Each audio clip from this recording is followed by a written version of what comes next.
عظم اللہ اجورنا و اجورکم بمصابنا بجعفر ابن محمد الصادق علیہ السلام وجعلنا وإياكم إن شاء الله من الطالبين بثأره مع ابنه الإمام المهدي من آل محمد عليهم السلام.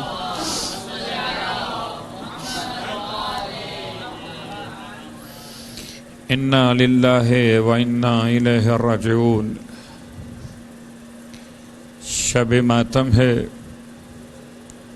شب گریہ اور بکا ہے،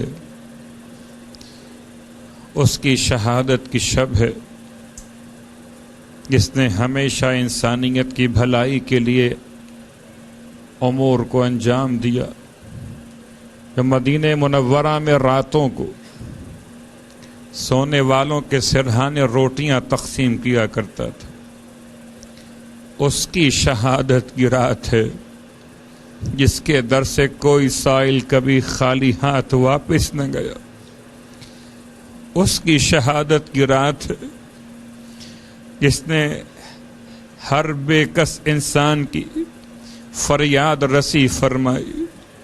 اس کی شہادت کی رات ہے جس نے شیعت کو جینے کا سلیقہ بتا دیا. اس کی شہادت کی رات ہے جس نے کربلا کے ماتم کو زمانے میں ایسے قائم و دائم کر دیا کہ آج فرش کسی بھی عنوان سے غم کا بچھایا جائے، کسی امام کی شہادت کا ماتم کیا جائے، مگر سرکار سید الشہداء کا پرسہ ضرور دیا جاتا ہے. ہم پرسہ و تعزیت پیش کرتے اپنے زمانے کے امام کی بارگاہ میں کہ مولا آپ کو آپ کے جد کا پرسہ احسن اللہ لک العزا فی جد کا الامام الصادق. مولا پرسہ پیش کرتے ہیں جناب شہزادی کونین کی بارگاہ میں امام کی شہادت کا پرسہ، رسول خدا کی بارگاہ میں امام کی شہادت کا پرسہ. یتیم ہو گیا اس موسی کاظم جیسے معصوم امام کی بارگاہ میں اس امام کی شہادت کا پرسہ جسے 65 برس کی عمر میں زہر کی شدت کے ساتھ شہید کیا گیا. اور کتنے دن مزید زندگی گزارتے میرے مولا. 65 برس کی عمر ہو رہی تھی مگر ظالموں نے اس پر بھی اس طرح سے امام کو زہر دیا کہ آج تمام جہان کے تمام صاحبان ایمان اپنے امام کے ماتم کے لیے جمع ہوئے. پرسہ پیش کرتے ہیں جناب حمیدہ خاتون کی بارگاہ میں امام کی شہادت کا پرسہ.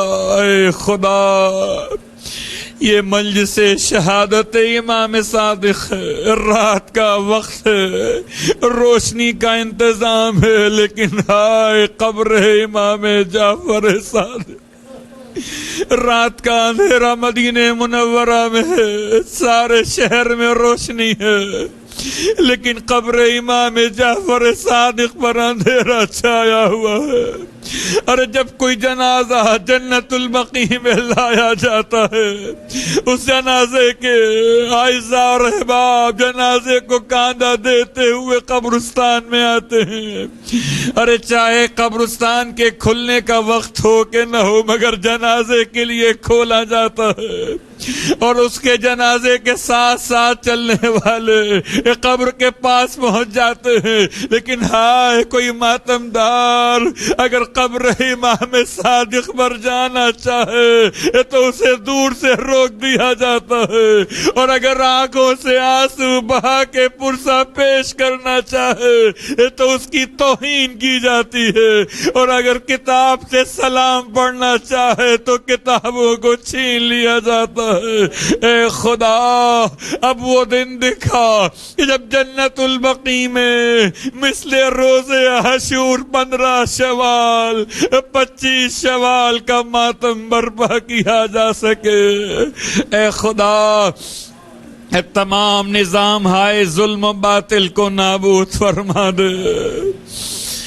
یقیناً شب شہادت کی مناسبت فضائل کا روز نہیں، مناقب کے بیان کی گنجائش نہیں، مگر سیرت امام کہ 65 برس کی عمر میں میرے مولا نے کتنے تحفے صاحبان ایمان کو عطا کیے، زندگی گزارنے کا کیسا سلیقہ دے کر گئے۔ خدا کا بڑا احسان ہے، شکر کے سجدے کیجئے کہ ہمارا ہر امام صادق ہے، اول امام سے لے کر آخر امام تک ہم کسی جھوٹے کے ماننے والے نہ کل کہے جاتے تھے اور نہ آج کہے جاتے ہیں۔ ہم ہمیشہ صاحبان تقوی، صاحبان کردار کے ماننے والے کل بھی کہے جاتے تھے اور آج بھی کہے جاتے ہیں۔ اے خدا، اس شرف کو وقت موت بھی باقی رکھنا، ہمیں ہمارے زمانے کے امام کی معرفت نصیب فرما دینا۔ اے خدا، روز قیامت امام جعفر صادق علیہ السلام کی شفاعت نصیب فرما دینا۔ عزیزان گرامی قدر، کاش کہ مدینہ منورہ ہوتا، ہم اپنے مولا کے در پر حاضر ہوتے، یا وہ زمانہ ہوتا جبکہ مولا کی وصیتیں پوچھی جا رہی تھیں، یا مولا کی وصیت جناب حمیدہ خاتون کی زبان مقدس سے بیان کی جا رہی تھی۔ بی بی روتی جاتی تھی اور بیان کرتی جاتی تھی امام کی شہادت کے احوال کو۔ اے خدا، اس وقت ہوتے امام کے جنازے میں شریک ہوتے، سر و سینہ پیٹتے ہوئے جنت البقیع میں جاتے۔ آج اس دن تو نہیں تھے، مگر آج فرش عزا بچھائے بیٹھے ہیں، لیکن عجیب درد کی کیفیت ہے، جس کے نام سے پہچانے جاتے ہیں اس کی مجلس عزا ہے، اور تمام چاہنے والوں کی آبادی ہے۔ اے خدا، اب تو غفلت کے پردے ہٹا دے، اب تو ہمیں ہمارے امام کی معرفت نصیب فرما دے۔ برحمتك يا أرحم الراحمين، وصلى الله على محمد وآله الطاهرين۔